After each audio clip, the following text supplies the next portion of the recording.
बोले तो निहाल।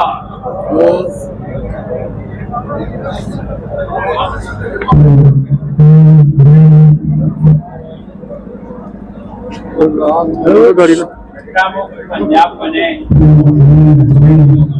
रंगला पंजाब बने, इसके लिए आप और मैं एक जन जागरण के लिए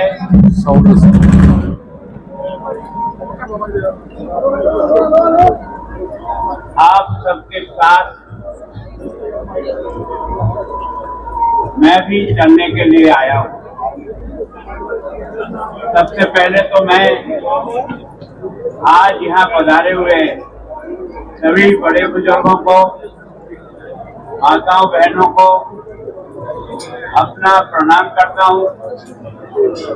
नौजवानों को मेरी ओर से बधाई देता हूँ। यहाँ के सभी प्रशासनिक अधिकारी, सेना के अधिकारी, बीएसएफ के अधिकारी, लोकल प्रशासन के सभी अधिकारी, उनका भी बहुत बहुत धन्यवाद करता हूँ कि आज सब आप इस कार्यक्रम के माध्यम से संपूर्ण पंजाब को और संपूर्ण देशवासियों को नशा मुक्त पंजाब और नशा मुक्त भारत कैसे बने, इसके लिए पैदल यात्रा के लिए आप सब यहाँ पधार कर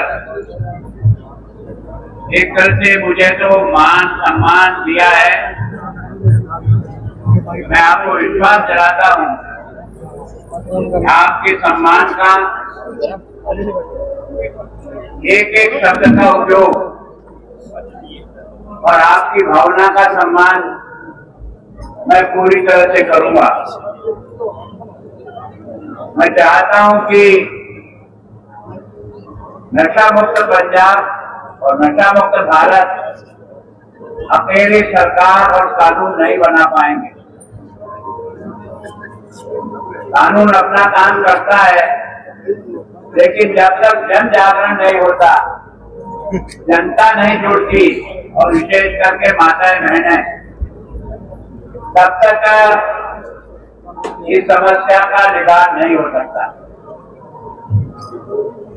वैसे तो पंजाब में बहुत वर्षों से लोग प्रयत्न कर रहे हैं, अलग अलग अपने अपने तरीके से। कोई हमने पहली बार शुरू किया हो ऐसी बात नहीं। कई संगठन, कई धर्मगुरु और समाज सेवी लोग हमेशा प्रयत्न कर रहे हैं कि पंजाब में इस नशे को हम कैसे रोकें। जब मैं यहाँ आया तो बॉर्डर के आपके डिस्ट्रिक्ट में आने का मौका मिला, तो मुझे जो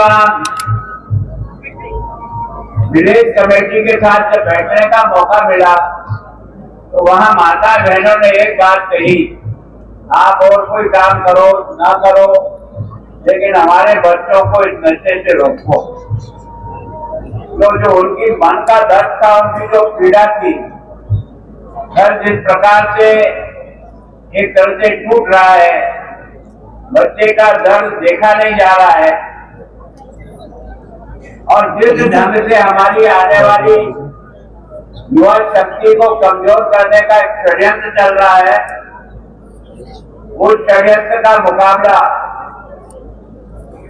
मैं सोचता हूं कि पंजाब की धरती ने देश पर जितने भी आक्रमण हुए हैं, सबसे पहला मुकाबला अगर किसी से हुआ है तो पंजाब के बहादुर लोगों से हुआ है, जिन्होंने उनको वर्षों तक वहीं का वहीं टिकाए रखा, कितना ही बलिदान दे दिया। मैं सोचता हूँ ये जो 10 गुरु हैं, इन्होंने भी अपने धर्म, अपने देश के सब मान मर्यादाओं को बचाने के लिए अपना एक से एक बलिदान दिया। दुनिया का कोई व्यक्ति झूठ नहीं सकता। एक धर्म गुरु आरे से चीरा जा सकता है, लेकिन धर्म परिवर्तन स्वीकार नहीं कर सकता और न कभी लोगों को करने देता है। आपने देखा होगा कि वास्तव में 10वें गुरु जी ने, गोविंद सिंह जी ने जिस प्रकार से रक्षा के लिए अपने चारों बच्चों को मारा, 2 युद्ध में और 2 दीवारों में चुने गए, वो दृश्य देख करके रोंगटे खड़े हो जाते हैं। दुनिया में अब तक ऐसा कोई उदाहरण नहीं मिला कि जो अपने प्राण पर अटक रहे और एक एक ईंट रखने के बाद भी पूछते थे, बच्चों की उम्र थी 9 और 7 साल, आप कल्पना भी नहीं कर सकते हो वो दृश्य कितना वेदनापूर्ण होगा, कितना दर्दनाक होगा। लेकिन दादी गुजरी की शिक्षा के कारण से बच्चे इतने मजबूत थे कि उन्होंने स्वीकार नहीं किया। जब ईंटें रखते रखते छोटे वाले भगत सिंह के गले में पहले ईंट आ गई तो जोरावर के मन में, आंखों में थोड़ा सा पानी आ गया। उसने ललकार के कहा, भैया तेरी आंखों में पानी क्यों?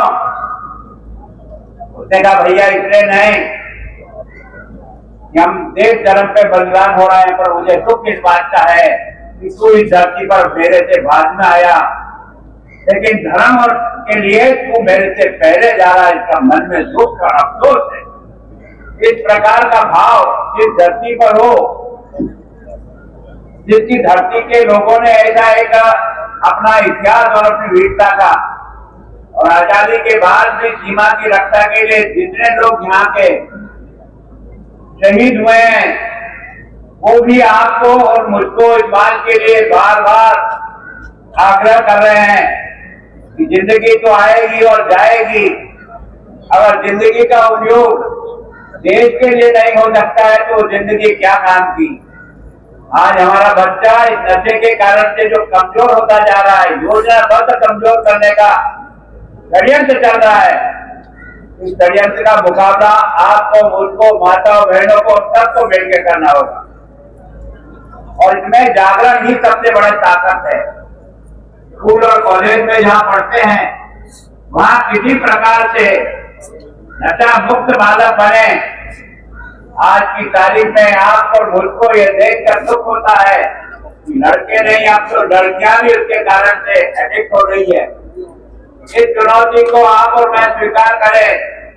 मैं सोचता हूँ गुरुओं की गुरुवाणी से आपको और मुझको ईश्वर जरूर सफलता देगा, ऐसा मेरा पक्का विश्वास है। जब किसी अच्छे उद्देश्य के लिए चलते हैं ना, तो वो भी हमारे को पूरी मदद करता है। मैं सोचता हूँ आज से ये 6 दिन की बड़ी यात्रा,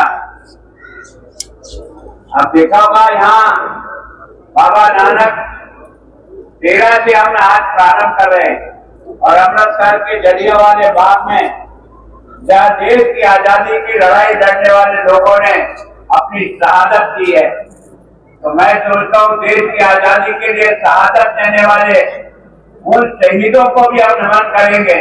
और मैं सोचता हूँ कि प्रभु हमारी अवश्य मदद करेगा ताकि हम अपने काम में सफल होंगे।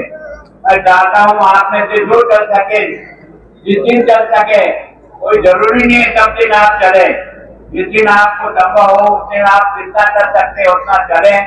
लेकिन इस अभियान को सारे पंजाब का अभियान बनाकर रंगला पंजाब कैसे बनाए, इसके बारे में आप और हम शपथ दे करके अपने काम में आगे बढ़े। एक बार आप सबको मेरी ओर से बहुत बहुत प्रणाम, धन्यवाद, जय हिंद।